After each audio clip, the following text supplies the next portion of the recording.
আসসালামু আলাইকুম গাইস। আজকে আমি আপনাদের দেখাবো কুয়েতের আমাদের যে শুক্রবার বন্ধের দিন থাকে। মোটামুটি আমরা শুক্রবারে কি করি না করি সবকিছু দেখাবো।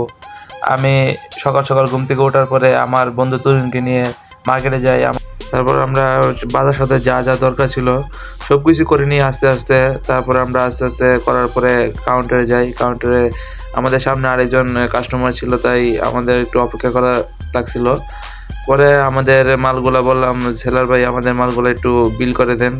তারপর উনি বিল করে প্যাক করে দেয়। তারপর আমার বন্ধু তুরিন বিল পে করে, কারণ আমার কাছে খুচরা ছিল না। আমরা তিনজন মিলে মেস মেস খাই।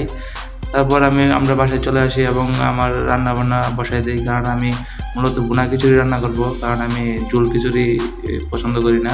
এই যে আমাদের ভুনা খিচুড়ি হয়ে গেছে। তারপর এই ফাঁকে আমি গোসল টোসল সারি, কারণ জুম্মার নামাজের জন্য রেডি হতে হবে। তারপর আমি জুম্মার নামাজের উদ্দেশ্যে বের হয়ে যাই। সামনেই আমাদের মসজিদ, বেশি দূরে না মসজিদ। মসজিদের নাম মরিয়ম মসজিদ। বিল্ডিং এর থেকে বেশি দূরে না, 5 মিনিট সময় লাগে। মসজিদের ক্যাপাসিটি তেমন বেশি না, কারণ মসজিদে প্রায় 1000 বা 700-800 মতো লোক ধারণ করে। আর বাকি অনেক লোক এখানে নামাজ পড়তে আসে, কারণ সবাই বাইরে নামাজ পড়ে। এই যে দেখেন, সবাই বাইরে নামাজ পড়ে, কারণ ভিতরে এত লোক জায়গা নেয় না। এখানে প্রচুর লোক নামাজ পড়তে আসে। নামাজ শেষে পরে পাশেই একটা বাঙালি মার্কেট বসে। এটা অবৈধ বাজার বলতে গেলে। এখানে মূলত সব কিছুই পাওয়া যায়, সেকেন্ড হ্যান্ড জিনিসপত্র, তারপর টাটকা সবজি সব কিছুই পাওয়া যায়। সাগরের মাছও পাওয়া যায়। এই বাজারটা মূলত কুয়েতের মধ্যে একটা জনপ্রিয় বাজার। এটা অবৈধ। সেকেন্ড হ্যান্ড সাইকেলও পাওয়া যায়, সব কিছু পাওয়া যায়। এখানে মাঝে মধ্যে পুলিশের রেড দেয়, কারণ এটা অবৈধ। আর যত দোকানদার আছে এর মধ্যে সবাই বাঙালি দোকানদার, কারণ বাঙালি ছাড়া এত সাহসী কাজ অন্য অন্য কান্ট্রির কোনো লোকেরাই করতে পারে না।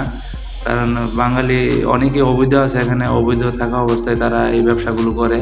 কারণ ব্যবসা না করলে তো তাদের যে এত এত টাকা দিয়ে খরচ করে কুয়েতের মধ্যে আসতে, তারা তো টাকাগুলো উড়াইতে পারবে না, এর জন্য তারা অবৈধ ব্যবসা করে।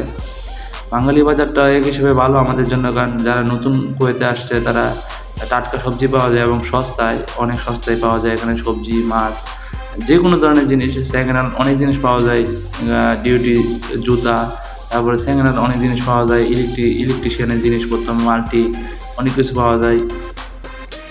আমরা সচরাচর এই মার্কেটে তেমন একটা আসি না। শুক্রবার হলে একটু আসি, কারণ জুম্মার নামাজের উদ্দেশ্যে বের হইলে জুম্মার নামাজে মসজিদের পাশেই মার্কেটটা, তার জন্য আসি। কারণ জুম্মার নামাজ ব্যতীত অন্য কোনো দিন যদি এই মার্কেটে আসি, তাহলে যদি পুলিশে কোনো সময় আসে এই জায়গায়, তাহলে সমস্যা হয়। কারণ এখানে যারা অবৈধ আছে বা বৈধ আছে তাদেরকেও ছাড় দেয় না, যারা বৈধ আছে তাদেরকেও ছাড় দেয় না। কারণ এখানে যারা আসবে তারা যদি ধরা পড়ে তাদেরকে সফর করে দেয়। যারা কুয়েতে থাকে তারা এই মার্কেটটা সবাই কম বেশি চিনে, কারণ এটা অনেক নাম করা মার্কেট কুয়েতের মধ্যে। মাহবুল্লাহ 1 নাম্বার বাঙালি বাজার নামে পরিচিত। যাক বন্ধুরা, সবাই সুস্থ থাকবেন, ভালো থাকবেন। আর আপনাদের যদি কুয়েতের সম্পর্কে কোনো কিছু জানার থাকে তাহলে আমাকে কমেন্ট বলতে পারেন। আমি সবার উত্তর দেওয়ার চেষ্টা করবো। আল্লাহ হাফেজ।